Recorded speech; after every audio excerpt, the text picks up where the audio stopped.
tiny 100 square foot apartment in a decent 5-story apartment in a small town called Vijayawada.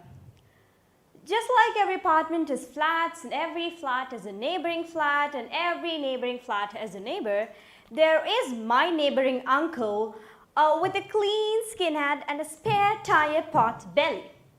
He is my typical Indian neighbor. Every time I see him, he's always caught up doing a prayer or puja for a new goddess all the time, for wealth, victory, happiness, prosperity, etc., etc., etc. And finally, when the weekend and chicken comes to his house, he comes to my house, to my father, to show all the pittiness in this world for having a single daughter. He certainly worries for my parents' well-being. You know why? Because I can't take care of them. Why? Is that the question that raised to you? You might have forgotten. I am a daughter. I think this is the most common tag given to most of the Indian girls out there. Well, I probably have some questions revolving in my mind. Aren't all the goddesses we pray girls? Why are girls treated as burden in Indian society? Why can't an Indian girl just live like an Indian guy? You all might wonder what made a 17-year-old think about all this. The reason behind all these questions is my story. My life. My life as a girl taught me such lessons, showed me situations, and made me the girl I am today in front of you, standing in front of you all. I was born in a traditional Orthodox South Indian family in a small coastal village in the state of Andhra Pradesh. My family is a very, very huge joint family with 6 paternal uncles and 2 maternal uncles and all my cousins who are boys, the so-called heirs of the family. The title sounds grand, doesn't it? But sadly, the title heirs doesn't belong to girls, it only belongs to boys. On the day of November 11th in 2004, my family witnessed me, a fair, almond-eyed, cute little baby girl, the first and the only girl child in the entire family. It sounds like a blessing, doesn't it? But, just like a fairy tale. But unfortunately, it's not. My family wasn't happy anymore. My birth wasn't a happy moment. My paternal grandmother was hugely disappointed. She didn't visit me for 5 months. 5 whole months, which means nearly 151 complete entire days. Just because I am a girl child. I don't think I'm telling this some, old stories. I'm just 17, so I was born in 2004, and it's a recently new story. And it is all happening now. So after months of disappointment, the day of a visit, my grandmother's visit finally came. She came to me, but years passed by. Yet, she always had a constant regret and wished I were a boy. When my mom says this to me, I feel bad. I feel insecure. I feel unhappy. I mean, who doesn't? My birth wasn't a happy moment for my family. What's more sad than that? What's more pathetic than that? While I was a kid, I used to feel bad, and I used to think that being born as a girl child is a sin. I didn't know back then. But my mom, my superwoman, she always brought me up like a strong, confident young girl that you all are seeing today in front of you all. She always made me, when other people around me used to tell me to dress up like a girl, put a bindi on your face, talk softly, and show the innocence on my face. But I never liked it, honestly, no. But my mom always stood by my side. She understood me, and she told me one of the most important things I ever learned in my life. is to be myself, and be a good human being.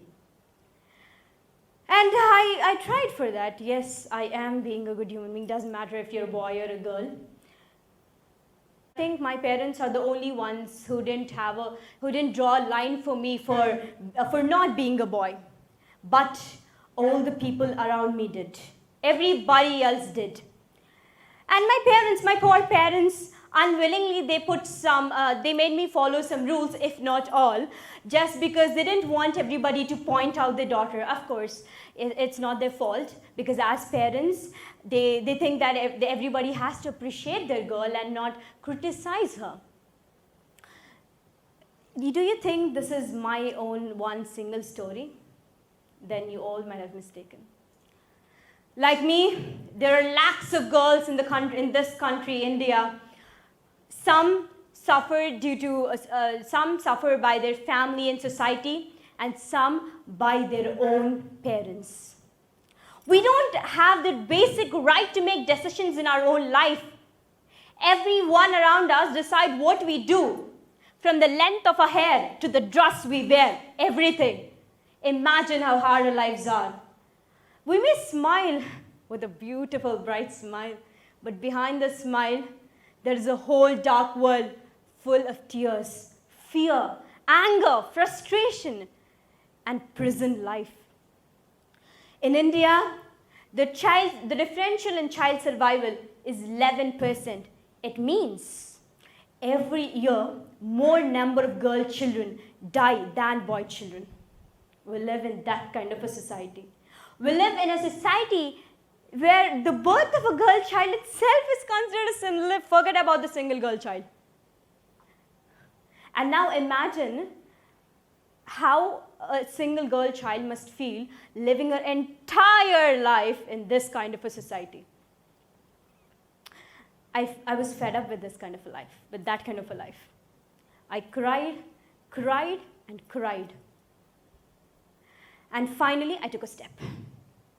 I went to my parents, I talked to them, and I told them, Amma, enough. Enough is enough. I am done living my life according to others.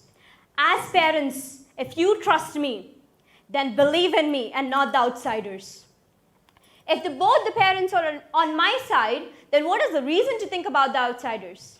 This is what I told them. And I want to tell to all the single girl children living in India, fight, and fight until you get what you want.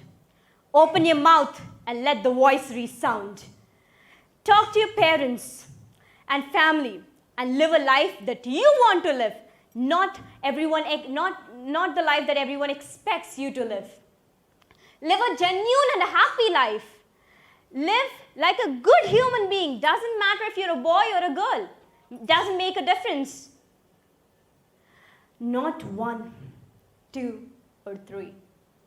I have heard hundreds of voices that pointed out me and tagged me as a single girl child, as if that was something very unfortunate. I know this might have happened to many other girls across the country. But I want to tell to everyone that to all those voices, that if seen in a positive way, being born as a girl child is a blessing both for the family and if treated well, even for the girl child.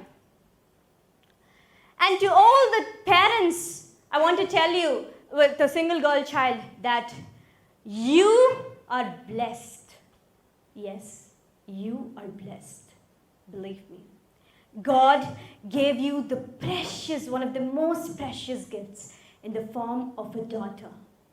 And I want to tell you, to all the mothers of single girl child, you gave birth to a daughter, to a future mother, to a future wife, to a future girlfriend, to a future leader, and a person with all those responsibilities.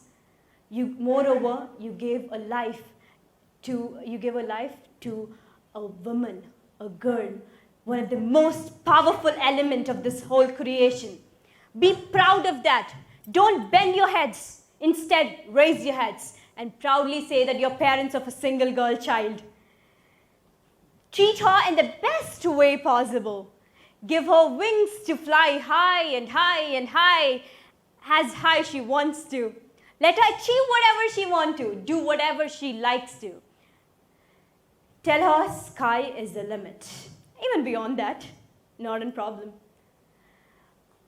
I want to see a country where the single girl child is no more a burden to the families.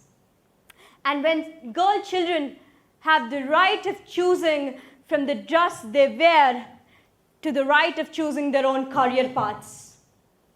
Treat your girl just like a boy and not like a glass doll.